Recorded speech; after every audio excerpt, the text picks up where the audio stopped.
Imagina un hombre tan temido y despiadado que sus enemigos preferían rendirse antes que enfrentarlo. Un príncipe cuya crueldad convirtió sus campos en un infierno de cuerpos empalados, una figura que inspiró siglos después la leyenda del vampiro más famoso del mundo. Pero Vlad el Empalador no fue un monstruo salido de un cuento de terror, fue un gobernante real, un guerrero brutal y astuto que vivió en un mundo donde la violencia era ley. Esta es la historia auténtica del hombre detrás de Drácula.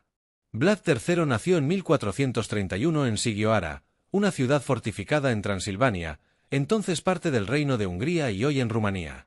Provenía de la familia noble de los Drculeti, una rama de la dinastía Basarab que gobernaba Valaquia, un principado que, por su ubicación estratégica, era un punto clave entre el Reino de Hungría y el expansivo Imperio Otomano.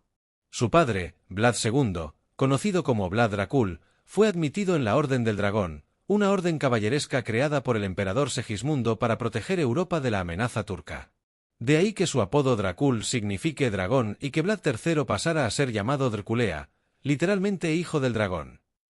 Sin embargo, la palabra también se traduce como demonio o diablo, lo que ha alimentado el halo oscuro que rodea a Vlad en la historia. La infancia de Vlad no fue nada fácil.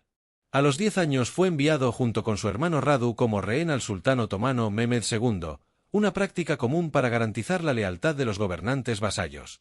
Allí, Vlad estuvo durante años en la corte otomana, bajo una estricta vigilancia que buscaba asegurar que su padre cumpliera sus obligaciones tributarias con el Imperio Otomano.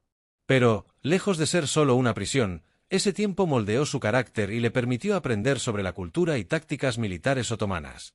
Algunos historiadores creen que esta experiencia, junto con los horrores que presenció, influyó en la ferocidad que desarrolló más tarde como gobernante. Mientras Vlad estaba cautivo, su padre y la nobleza local peleaban por mantener el control de Valaquia, una región constantemente amenazada por nobles rivales y la presión de los otomanos. En 1447, Vlad II Dracul fue asesinado por enemigos políticos, un hecho que dejó a Vlad y a su hermano sin protección y recursos, en una etapa crucial para su futuro. Tras ser liberado, Vlad regresó a Valaquia en 1448, con solo 17 años, decidido a reclamar el trono que era suyo por derecho. Su primer reinado fue corto, apenas unos meses, pues tuvo que enfrentarse a una nobleza rebelde y a la influencia del Imperio Otomano y Hungría, que apoyaban a otros candidatos. Después de ser expulsado, Vlad vivió varios años en el exilio, viajando por Hungría y Polonia, intentando reunir apoyos para recuperar su principado. En 1456, Vlad logró finalmente volver al poder, gracias en parte al apoyo de Hungría. Fue entonces cuando comenzó a consolidar su autoridad con una mano de hierro. Valaquia estaba sumida en la anarquía, la nobleza se había enriquecido a costa del pueblo, los bandidos saqueaban pueblos y la corrupción era rampante. Para restaurar el orden, Vlad implementó leyes severas y castigos implacables, con el objetivo de imponer disciplina y respeto. Pero fue su método de castigo el que realmente le dio fama y temor, el empalamiento. Esta forma de ejecución consistía en atravesar a la víctima con una estaca de madera, normalmente desde el recto o la vagina hacia el cuello o la boca, causando una muerte lenta y agonizante. La víctima podía permanecer viva durante horas o incluso días. Vlad usó el empalamiento contra criminales comunes, traidores, enemigos políticos y prisioneros de guerra, y no dudó en castigar incluso a la nobleza cuando consideraba que merecían el castigo. Una de las historias más impactantes que rodean su reinado es la llamada la masacre de los sajones. Los sajones eran colonos alemanes con privilegios económicos en Transilvania, vecinos y a veces rivales de Vlad. Cuando Vlad percibió que conspiraban contra él, ordenó una serie de castigos brutales que incluyeron empalamientos masivos. Se dice que dejó tal cantidad de estacas con cuerpos en las zonas cercanas a Transilvania que la tierra quedó sembrada de cadáveres. Su reputación como un gobernante despiadado se extendió rápidamente. Se dice que durante una campaña contra el Imperio Otomano en 1462, Vlad capturó a miles de soldados turcos y los empaló en una gran planicie cercana al río Aluta, en lo que se conoce como el Bosque de Estacas. Este espectáculo terrorífico fue una clara advertencia para el sultán Mehmed II y sus ejércitos, y aunque la eficacia militar de esta táctica es discutible, sin duda cumplió su objetivo psicológico. Pero Vlad no solo era un brutal castigo viviente, también tenía un agudo sentido de la estrategia política y militar. Defendió su principado con habilidad, utilizando tácticas de guerrilla, emboscadas y sabotajes para hostigar a sus enemigos, tanto externos como internos. Su gobierno tuvo también una dimensión administrativa, luchó contra la corrupción, promovió la justicia estricta y buscó proteger a los campesinos de los abusos de la nobleza. En un tiempo en que los abusos feudales eran la norma, esta actitud le ganó tanto respeto como odio. Sin embargo, su relación con el Imperio Otomano fue ambivalente. Aunque en un principio Vlad pagaba tributo para mantener cierta paz, la creciente presión turca y su deseo de independencia lo llevaron a romper con el sultán. En un gesto dramático, Vlad ejecutó a los enviados otomanos que llegaron a exigir tributo, decapitándolos y empalándolos. Este acto fue considerado una declaración de guerra abierta. La respuesta otomana fue inmediata.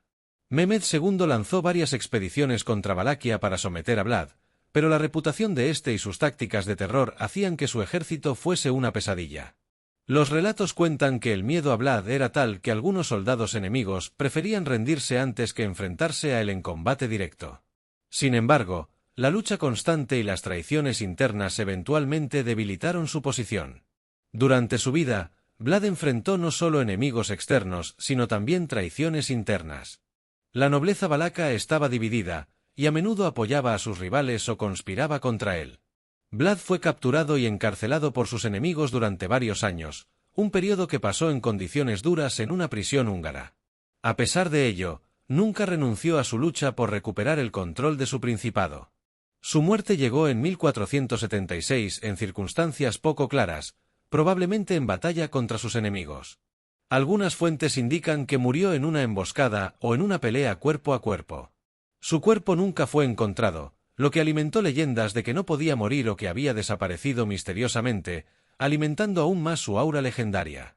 A lo largo de los siglos, Vlad el Empalador pasó de ser un príncipe guerrero y político severo a un mito aterrador. En Europa occidental, los relatos exageraron sus crueldades hasta retratarlo como un monstruo sediento de sangre, lo que ayudó a crear la figura de Drácula que todos conocemos hoy. En cambio, en Rumanía, Vlad es considerado un símbolo de resistencia nacional y orden frente al caos y la invasión extranjera. El escritor Bram Stoker, en su novela Drácula de 1897, tomó el nombre de Vlad y algunas pinceladas de su historia para crear al vampiro más famoso de la literatura. Sin embargo, el personaje literario es más producto de la ficción gótica que de la realidad histórica.